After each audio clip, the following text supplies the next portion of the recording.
one's stopping me now. I just can't wait until the summer when I meet with you again.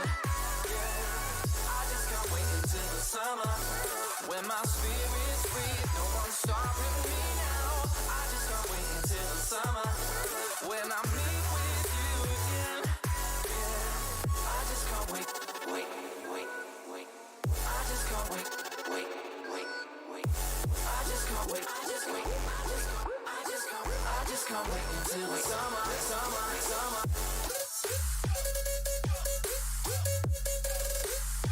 I just can't wait until the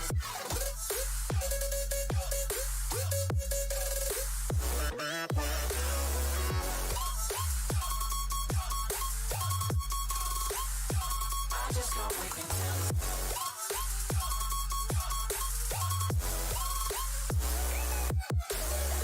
I just can't wait until another when I got nothing on my mind. I just can't wait to rediscover when I meet with you again. Oh, I just can't wait until the summer when my spirit's free. No one's stopping me now.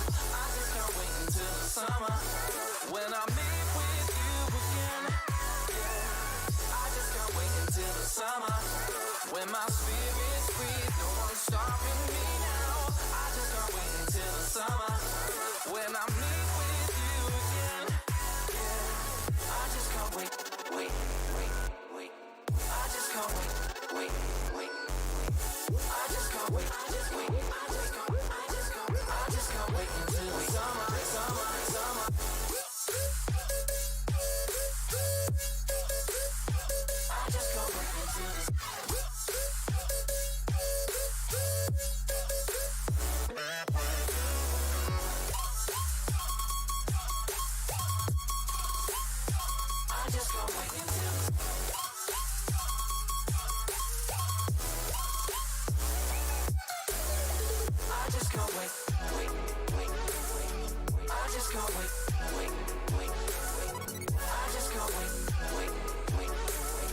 I just can't wait until the summer.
Shadows fall over my heart. I black out the moon. I wait for you to come around. You got me dancing in the dark. I've closed my eyes, but I won't sleep tonight. Baby, you should come with me. I'll take you to the dark side. Me and you and me, do bad things in the nighttime. Baby, you should come with me, and we can kill the lights, hit the lights, let it black out, hit the lights, let it black out, oh. Blackbird, black moon, black sky, black light, black everything, black heart, black keys, black diamonds, black out, black everything, black everything, all black, everything, all black, everything, all black, everything, black.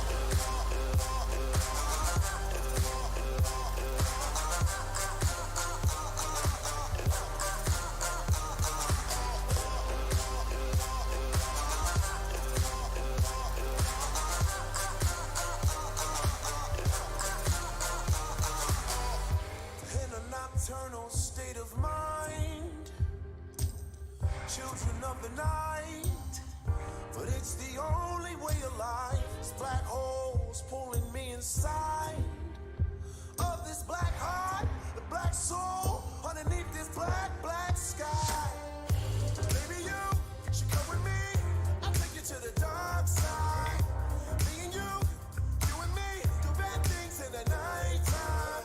Baby, you should come with me, and we can kill the lights, hit the lights, let it black out, hit the lights, let it black out, oh. Blackbird, black moon, black sky, black light, black everything, black heart, black keys, black diamonds, black out, black everything, black everything, all black, everything, all black, everything, all black, everything, black.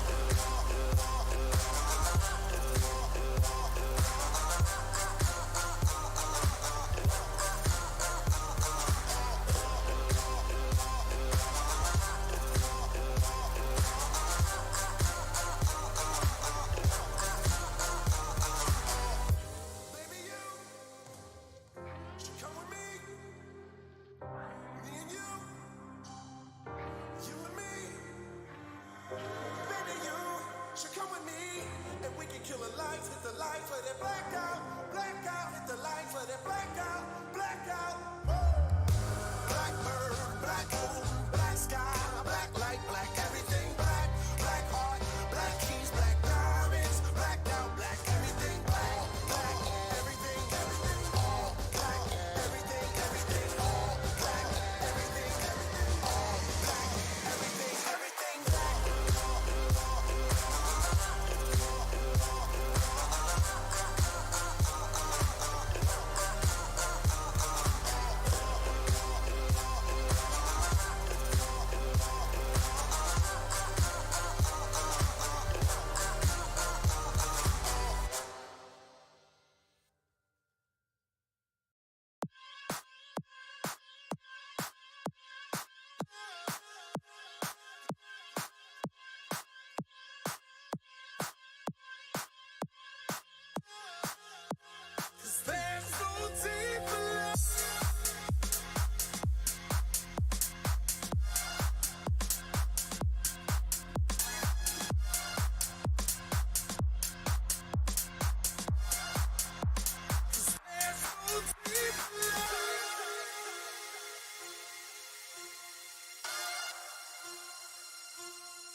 Hello, ladies and gentlemen, and welcome to Game 2 of the Team Pocket Cookies and Team MTV Showmatch.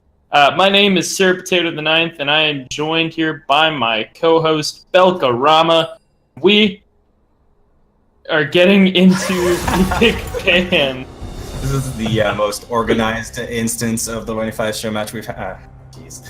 All right, we're in Champ Select. I'm looking forward to seeing the rematch here. That first game was a bloodbath.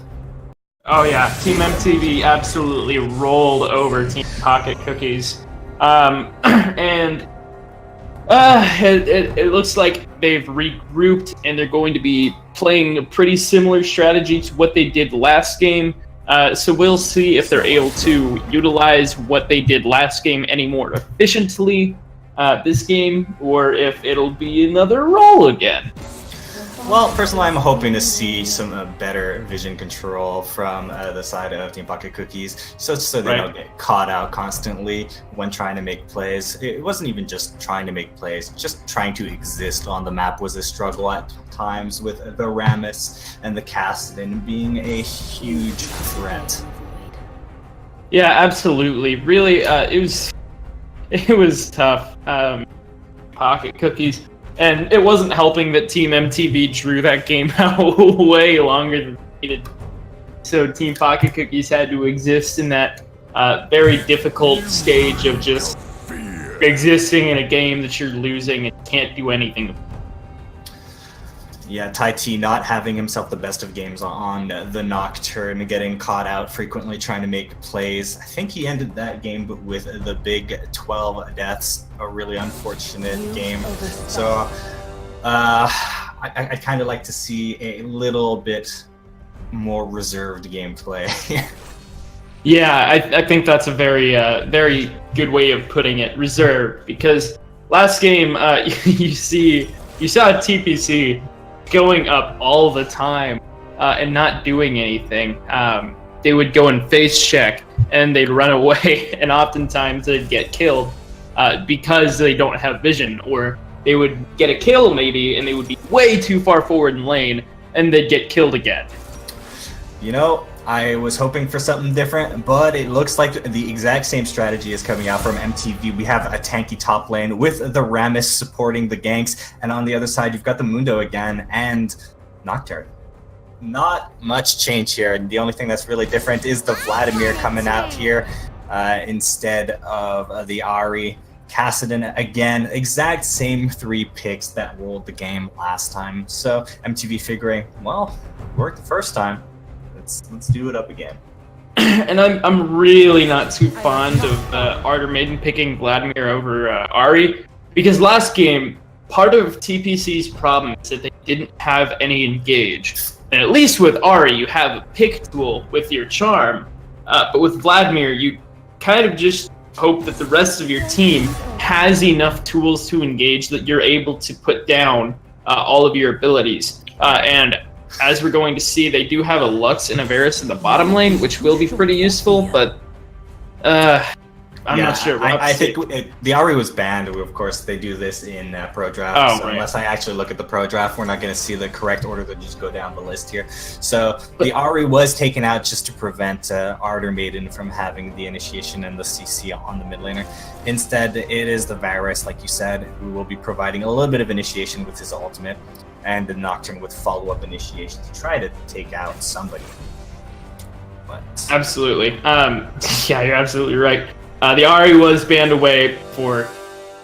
But that being said, I'm still not really a fan of the Vladimir pick. I'm not sure. What do you think about it? Well, Vladimir does have safety in his laning phase because he does have access to the troll pool. He is going to be able to keep himself a little bit safe as long as he is not ridiculously far up in the lane. Right. Although this is kind of a free lane for Kassadin, he just wants to be able to scale up. Both of these champs like scaling up into the mid-late game, so this is fine for both of them. Kassadin having the teleport, Vladimir taking the ignite. He may think he has kill pressure here, but I'd be moderately surprised if that actually happens. Ashe and Thresh, of course, both lots of CC to support Rammus ganks coming in. Oh, yeah. It's a scary place to be in if you're ever a Lux and you do not have your flash up. That Thresh will do dirty things to you. Yeah, absolutely. And it really does seem like Team MTV, once again, has a higher engage potential. You have 4 out of the 5 members have hard CC in their kits. And so you're going to be able to utilize those all and have an amazing team fight. And so it'll be kind of interesting to see how Team pocketcookies plays around those engage tools, and if they're able to snuff those engages out effectively, or if they just get rolled again like they did last game. Well, if MTV plays like they did last game and dominate the vision and make plays like they did last time, they have all of the tools necessary. Team Cookies here, things could go bad. I hope Nocturne gets going early, manages to pick up some kills, because if he doesn't, the only people he is really going to be able to pick up and try to snowball off of is trying to get onto that Ashe. Kassadin, he can just wait for the Nocturne to connect and he can rift walk away. Rammus and Ornn are big tanky boys. They'll be perfectly happy to absorb the Nocturne ult. And the same with Thresh. If you go in on the Thresh, he's just going to flay you and lock you into the cage with him while his team will beat you into a bloody pulp. Absolutely. And with that being said, we are going to throw it over to some music while we wait out this spectator delay. So ladies and gentlemen, do not go anywhere. We'll be right back.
right, ladies and gentlemen, welcome back to Game 2 of the Team Pocket Cookies versus Team MTV Showmatch.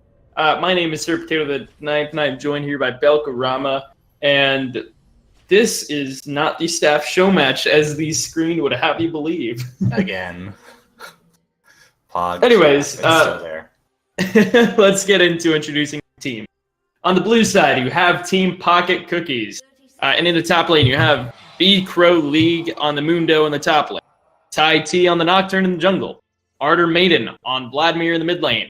Bowser Guy 62 on the Varus in the ADC position, and joining him will be Lux. Or Tiny Panther on Lux, support position. And on the red side, we've got Team MTV, Prince Stat Trace on the Ornn in the top lane, Jungle Rammus and Nia, Damian, Kassadin mid, Astral Ash, bottom lane. And we've got Thresh Bojovnik filling the support role. Right.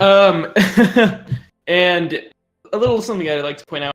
If you look at the starting items for Team Pocket Cookies, they're opting to play very defensively, and they have 3 Doran's shield.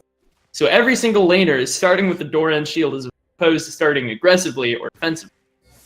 You know, I'm not entirely surprised considering almost every lane was behind CS. Well, except for top lane, despite the death in the previous game. They were not in the best of places, so I imagine that they just want to be able to out-sustain and just try to not lose lane. Yeah, absolutely. Although I'm not sure about in the bottom lane, Varus starting Doran's shield.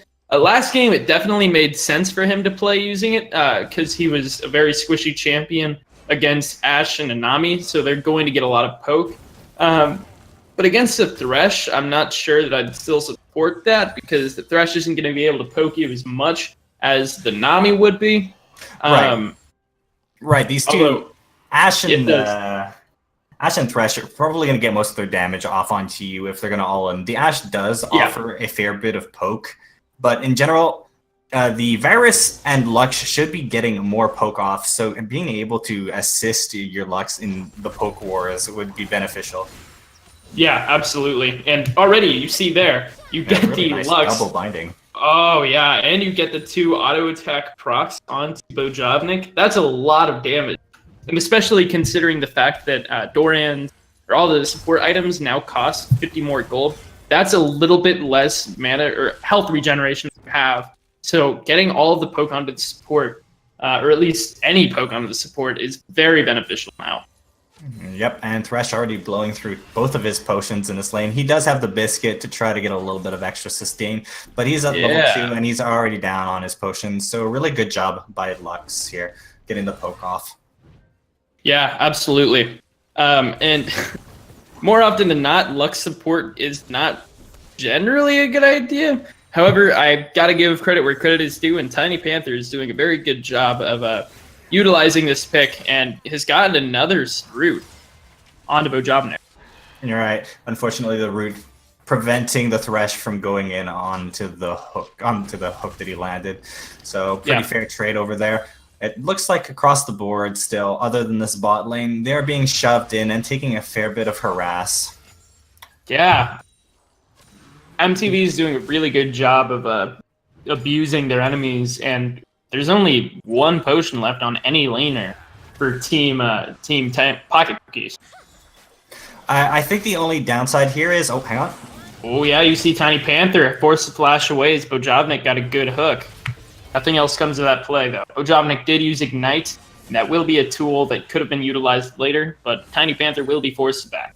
Yes, Summoner Spell for Summoner Spell there. She did have her potions available, so she's just going to chug those and get back into a good state. Something I'd like to point out, Ornn has been very intensive on the poke and trying to harass this Mundo, but despite his best efforts, he finds himself down on CS. So perhaps a bit of an using too much of his time and abilities to harass and missing out on some farm might bite him later.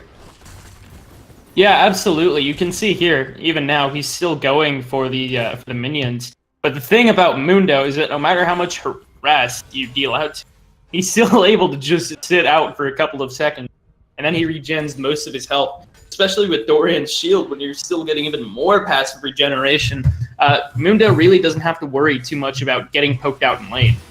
Yeah, he's just going to sit back, and whenever he's low on health, he's just going to chuck his cleavers to be able to continue farming peacefully. He doesn't really care too much when he gets kind of low on HP.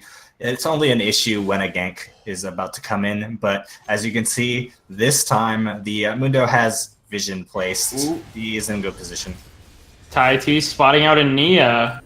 Both of them using some abilities on each other, and now Ardor Maiden's walking up, challenging. Smite goes through Bojovnik, and Astral will be coming in. The hook will miss barely. Tai-T maybe wanting to go back in, but Damon's presence is pretty threatening even at such an early state in the game, and the engage is called off. Yeah, good job by Tai-T to spell shield the taunt that came in from the Rammus. Bit of an unfortunate miss by Bojovnik there. Could have gotten a re-engage in and a bit more damage. Alas, missed opportunities. Yeah. Another thing that I want to point out is the fact that Team MTV has 300 gold over Pocket Cookie just through getting way more CS in the mid and bottom lane. It's such a big deal to be able to have 8 more or 12 more, whatever, 20 more CS in mid lane, that this has already amounted to a kill and then whenever you can deny your opponent a cannon minion in particular, you put yourself up in a huge advantage. The cannon minions being given the lion's share of the gold just shifted the lane dynamics a lot when they put that change in. It made it so every single cannon minion wave is an objective worth contesting. And Vladimir, if you can poke him out and make him miss that, you're setting yourself up for success. Yeah, and Damon's doing a really good job of pressuring Ardor Maiden off of these waves. And he's around 20 CS up. He still has resources to be able to go in, get pokes like that off. And I want to credit a lot of these resources that he has available to the fact that he has fleet footwork and that he's able to be going in and getting these resources from these minions, getting that health regen and getting that speed boost. But you do see B-Crow League waiting in a bush, waiting for this engage. Ardor Maiden blows his ultimate, and now B-Crow League is walking in, forces the flash away. And Ardor Maiden will come out victorious on that trade. A bit surprised that he expended the flash there. His ult had just come up there. Still going in, gets that spell shield, maybe looking for more. Doesn't have the flash, but First Blood goes over to Damon, flashing forward as Tai-T. Looking for him, the tower will not be there, and India flashing in, getting the engage drawn off of Tai-T. Now the health is there. Can he finish the kill? Yes! Damon picks up the kill, but the minions take out Ania, so it is a 1-for-1 trade. Yeah, it puts this Kassadin up in a really good position. He is now 2-0 up on this Vladimir. Nocturne will get some benefit out of picking up that kill and hitting his ultimate here. He's now level 6. He can look to make plays on the map, but that's a scary Kassadin when he's already 2-0, 8 minutes into the game. And not even that, he also has 4 stacks of that Dark Steel. So he has so much extra AP. The exact number, 27 extra AP. That's almost an entire item he has just from getting those kills. So that is incredibly beneficial for him. And he's going to be able to continue bullying this Vladimir out of CS and continue to assert his dominance in the lane. Yeah, a little thing I wanted to bring up. The last time we talked about how he was able to push Vladimir out of the lane. What happened is Kassadin took an early back and teleported into lane, and the Vladimir did not match. So he was down on items, down on HP, and he was in a precarious position.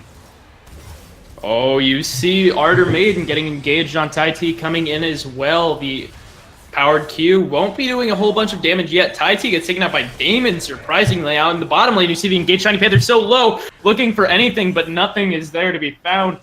Now, Damon tanking a tower shot, Ardor Maiden looking for anything, but once again, his team is not in a great position. Damon forcing the flash out, and barely survives the tower shot. Now, this game is starting to... Fourth tower shot. Ugh. Yeah, he actually survived because of the fleet footwork. He got a proc right before the tower shot hit him, and that was enough health to save him from dying. Really a game of inches here. mentioned before, if you're Lux and you get hooked, you're not going to have a good time. Thresh can do dirty things to you, and that's exactly what happened. Thresh manages to get a good clean hook onto the Lux, pulls her into the box, and that is a Ardor Maiden dead Lux. Yeah, absolutely.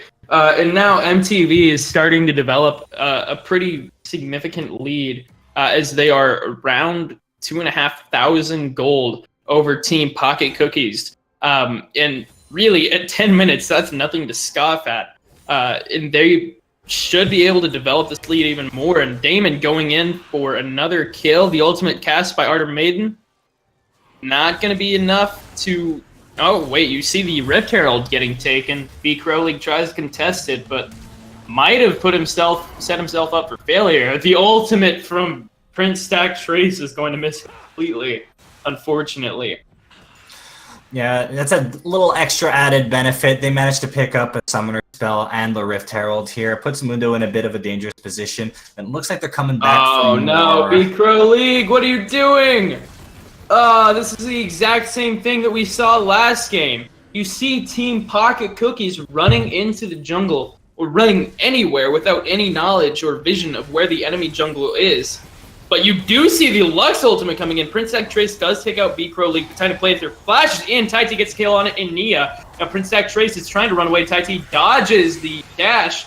Now the ultimate burned by Taiti. Let's see if he has the speed to get up to Prince Stack Trace. The answer is no, as Damon shows up and pressures him off. Yeah, that was a bit of an unfortunate fight for MTV. The Lux roaming up and the Nocturne being able to get there in time prevents them from getting clean and out of that fight with a free kill onto the Mundo. Instead, Lux, with the very tip of her ultimate, does enough damage to the Rammus and the Ornn to set up the situation for the Nocturne to come and get a second kill of the game. Yeah, and now, once again, I'd like to point out the fact that Damon, with the Dark Skill, now has 6 stacks. So this is starting to become a real problem for Team Pocket. He's going to be doing so much damage to his opponents that if he doesn't get taken out soon, that's just going to keep getting worse and worse. And really, that's going to be such an important tool for him to snowball. If I'm Team Pocket Cookie, I'm starting to be really scared of this Kassadin, especially since he's roaming around the bottom side right now. Yeah, and you see him maybe looking for Tiny Panther. He's getting this ward off. Bojovnik is trying to bait them in to get a hook. Tiny Panther sees through his trick. It is not fooled. Yeah, right now this Kassadin is 4 levels up on Tiny Panther's Lux. Any kind of interaction between these two would be very unfortunate. I don't want to see it. It'd be not safe for work. So hopefully, hopefully she manages to stay safe and in a good position. Much like Varus' CS. Anyways. You see Damon going in underneath the tower, forcing Ardor Maiden's ulti out. Not great timing there. Now that's an important resource for Ardor Maiden that he no longer has. Damon may be looking for a dive underneath the tower, but I wouldn't recommend it because his will be shortly. Tiny Panther using the ultimate onto Bojovnik. Nothing coming out of that. No. Oh, but you do see Astral and Bojovnik getting the CC chain onto Bowser Guy, and the heal will be used by Astral and the ignites by Bojovnik, and now Tiny Panther will be next to fall. Double kill for Astral. And that's even more gold on top of the enormous CC differential between them. And now you are really starting to see the lead from MTV start to develop. Yeah, 40 CS lead is about 2 kills, and now she gets the other 2 kills onto her. She is going to be a big damage threat of her own. Unfortunately, they don't really have a response anymore. Ardor Maiden, every time he's in a position to try to... Taiti, good spell shield, but force a flash away from Damon. Taiti gonna fear him away, but wouldn't recommend going for anything more. Damon back onto Taiti. Bojovnik flashing forward with the play, getting the kill on the Rammus, waving his arms. Will be summoning the Rift Herald. Now you have the ADC and support here to defend against it. But fortunately, I don't think that anything will be able to save this tower. The Lux ultimate will clear out all the minions, but the Rift Herald, Shelly, is still doing very well. Finally takes out the tower. Damon, his ultimate, getting forward, but still, nothing coming out of that. And now you see Team MTV rotating towards the Dragon. Sorry. Yeah, no, good job by Team MTV to use the Rift Herald that they had picked up previously to secure the first tower. Very ambitious play by Tai T on this turn after getting the fear off. Kind of like the Lee Sin cube syndrome. You want to go in, but just because that Kassadin is feared does not mean you're going to be able to get anything good off of it. Yeah. All right, Dragon taken. That's even more gold in the pockets of Team MTV. This is starting to become really difficult for Team Pocket Cookies. What do you think they should do right now in order to equalize the game? I don't know if they have the team comp that's capable of really coming back into this game. Like I mentioned, the only person that the Nocturne is likely to be able to assassinate in this game is the Ashe, and she's already building herself up a really big lead. The Lux needs to be able to get picks off onto people, but they don't have the damage yet. They just need to hold off and pray that maybe Ardor Maiden can get an amazing 4-man ult and just turn around the team fight immensely. And there's just so many variables that need to go perfectly for them to make a game of this when they are this far behind. Right, I definitely agree. Both of these games that Team Pocket Cookies have played today have both been pretty, I think it's safe to say, poor team drafting decisions all around. Because of that, MTV is able to just outscale them, outplay them at every step, and they just have a really tough time even equalizing the game, even as early as 17 minutes in.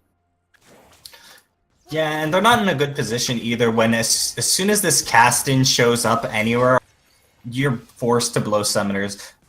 Ardor Maiden is stuck pooling or flashing or using his ultimate every opportunity, every time the Kassadin goes in, because otherwise he's going to take so much damage. Yeah, and look at his build so far. He doesn't have any AP. All he has is magic. Tiny Panther, of course, flash. Ultimate coming in from Tai T. They don't realize this is a 4v4. Lord. Not a good fight. Tai T so far in. Casting go deeper. Damon gets taken.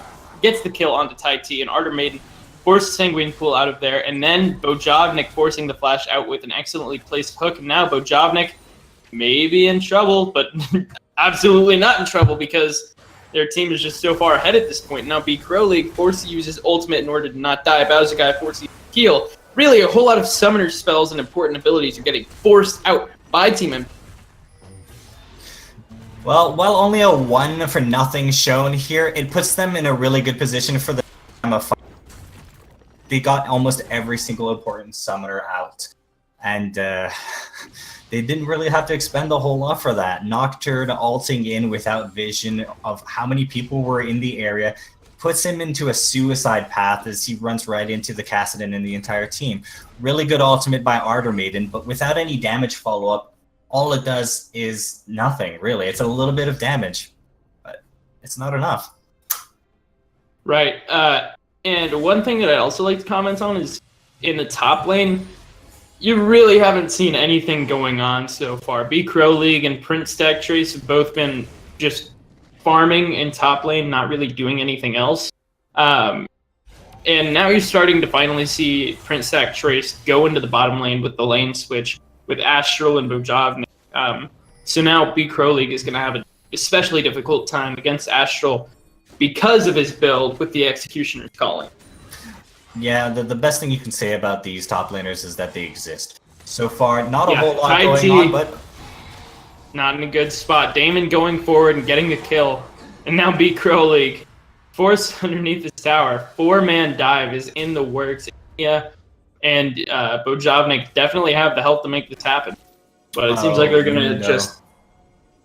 Okay, they're backing off. I was kind of expecting them to continue with the dive and to just set up the way, but instead they are merciful gods, and they are leaving Mundo to his own devices under this tower.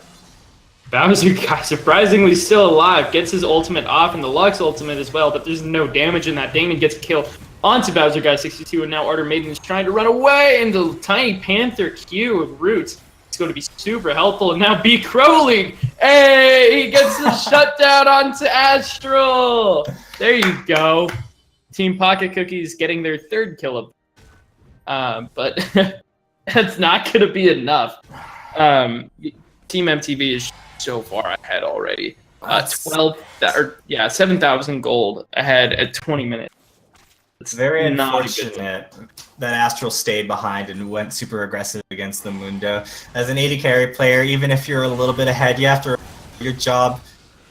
Your job is to kill tanks, but you can't really do that job unless you have your team to help you. Unless you're Vayne or Kaisa or one of those busted ass AD carries that do millions of damage. But Ash is not one of those. You are a utility support. You're here to provide utility. You need your team with you. So a bit unfortunate that she used both summoners and still ended up dying. Really good cues by Tiny Panther, making a bad situation not as bad as it could have been. Yeah, Damon going in once again onto Tai T. And he can do that. He's got 10 stacks of Dark Seal. He doesn't need to be going in, or he doesn't need to be staying back. He doesn't have to. He can go in whenever he wants. He'll be fine. Yeah, I was kind of concerned when they buffed Kassadin recently. They took off some time from his ultimate, so he could cast it slightly more often with less delay between the casts. And you can see it here. He can just use it, go in, get some harass, and then dip out very quickly. And with a 2.5 second cooldown, 2.8 second cooldown, that's very little time to be worried. Right. You know, this is really tough for Team Pocket Cookies right now. But, oh man, Ania is speeding in onto B Crowley. Doesn't get the knockup, gets the taunt. Damon gets the damage. The ultimate is coming through from Prince Stack Trace, and the ultimate from Tiny Panther will do significant amounts of damage, and Tiny Panther is they're actually kind of not losing this fight. Tai T gets a kill. Astral and Bojognic both die. That's a little surprising. Bowser Guy does get traded, but really at this point, 1 for 2 in favor of Team Pocket Cookies is pretty beneficial for them. Yeah, kind of a side effect of Astral having used both summoners when trying to solo the Mundo. Puts them at a disadvantage when trying to fight later on. And unfortunately, in the jungle fight that happened, Prince Stack Trace missing his Ornn ultimate, whiffing it out, and preventing the conversion on a kill. No, yeah, you're absolutely right. And now the Infernal Dragon's going to be taken. Not much can be done to contest this. You see Tai T trying to walk forward, but can't really do anything. Although you do have a team fight kind of breaking out, but Team MTV have the resources to be able to just skirt around this fight. They're able to get the dragon and get out. I think at this point, the Lux is the AP carry in this game. Looking at the item build, Vlad has completed his first item, and it's a Spirit Visage. He still does not have an AP item. And while he's getting some AP from having all that health, it's really not going to be doing as much as getting actual AP. Ooh, TAT very low. Tiny Panther getting the ultimate, force flash away. Well, not really force to flash away. Flash away. To flash away from whiffed. Unfortunate that she had to use that there. Could have been would have been nice to hold on to that for a situation you actually need it, but alas. Now you see Team MTV doing a better job of staying more focused in the mid lane, and they're able to get way more pressure exerted.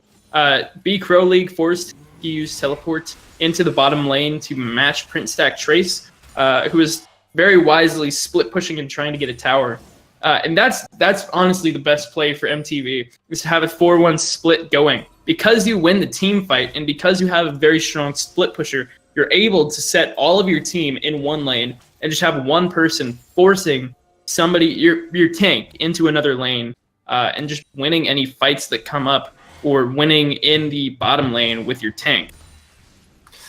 Yeah, the only concern I have here is that a lot of the gold is funneled onto the captain. So if he is not in the area, or he gets locked down long enough that it becomes an issue, I feel like it could be possible for Team MTV to go down in one of these fights. Yeah, that's true. And Cassidy has had 10 stacks of his Dark Steel for a while, and while he may be concerned about losing those, I do believe that upgrading that to a Magi's will be ultimately beneficial, as the amount of AP returns that you get from having stacks is incredible, and at this point, there's not a reason not to. Teamfight breaking out. You see Call of the Forge God coming from Protect Trace. The ultimate from Tiny Panther will not connect. Protect Trace gets a kill onto Tiny Panther. Tai T will be the next. Fallen Nia gets the kill. And then finally, Ardor Maiden dies. And this is now a 5v2 in favor of Team MTV. And they are going to be able to use this pressure to march straight into the enemy inhibitor turret or to Baron, whatever they choose to do. They have the resources, they have the power, they have the lead to be able to do it. And it seems like they're setting up for Baron. And there's nothing that Team Pocket Cookies is able to do. Rap God Potato, people. Really good initiation by the Ornn and the together to get in onto that fight. They realized that the Varus and the Mundo were not in position to respond to that fight. Mundo having used his teleport bot side earlier. So no front line, no disengage available. The Varus ultimate did slow them down a little bit. When you have the Ornn CC and Rammus in place, not a whole lot you can do. And Varus is caught Bowser out guy here. takes the turret, but Damon takes Varus and is now legendary. Right around now would be when I would expect the Cassidy to upgrade to Magi's. Yeah, when you're 8-0-2 and you're basically going untouched in these team fights because of the front line that your team possesses, might be a good idea. Hopefully, and I think they should be able to with this Baron, they just need to siege. They have the CC and they have the tanks in order to dive. As long as they coordinate the dive properly and they don't all group up to get 5-man Lux and Vladimir ulted, they are in a very beneficial position, and this should be a quick and decisive ending. Yeah, and one thing that I noticed last game that they're kind of doing again this game is they just don't group in the mid when they have an advantage like this.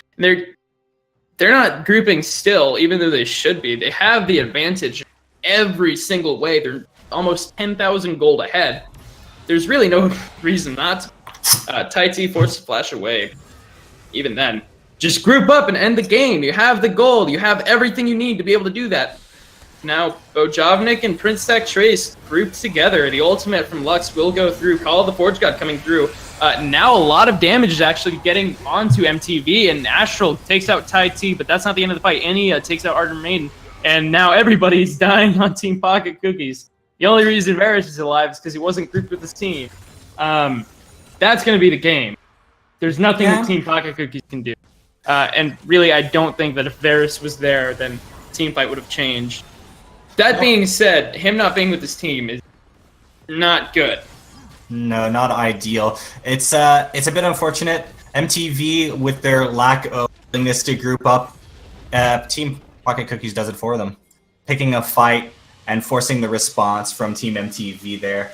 Team MTV using their abilities appropriately and locking them up in the corridor. The Ornn ultimate locking up everybody. Nothing anybody can do there with the Cassidy coming around and closing off the back end of that fight. Yeah, absolutely. And they have a massive minion wave coming into the bottom lane right now. They might be able to end the game unless they misplay pretty significantly. You see, oh my gosh, Bowser guy gets destroyed. And now Tai T gets engaged on. That's 2 members of TPC down, and MTV wants more. Damon going so deep. Tiny Panther gets forced into the Nexus, and now everybody's getting damage laid down upon them. Ardor Maiden gets taken out in his base. Tiny Panther trying to get as much damage as he can, but the Nexus Tower, one of them finally falls in. Hey, you see B. Crowley getting a kill, but shortly after he will die himself, and now Team MTV with 4 members alive will be taking down the second Nexus turret, and then the Nexus, and that will be game 2 of TPC versus TV. GG. Bit of an instant replay of the first game with the Damien just doing Cassidy things. Almost a mirror match of that first game where the Nocturne gets a couple kills early but not able to really snowball and things just go south. The tanky front line just being right there and preventing really a response. Better vision control, but it really didn't change anything this time. Yeah, absolutely. That being said, TPC did play much better than they did last game. And they were able to draw the game out a little bit longer, but that MTV was also playing better, and they were just outplaying TPC at every turn and everywhere. So in the end, MTV just wins in a dominant fashion. Although TPC, what they're going to be able to do now is their coach has plenty of material to go over what they were doing wrong and how they can improve in the future. Yeah, and I'm pretty sure TPC has the third match in a row, actually, versus a different team this time, but they will be playing another. So hopefully their mental is in a good place and they can just rub that off and be like, yeah, no, that's fine. We'll get off the mat and we're going to show the next team what we're made of and that we can learn from these mistakes. Right. So, ladies and gentlemen, that will be this game. But we still have more games to come today, so stick around. And we're going to throw it over to some music. So we will be right back.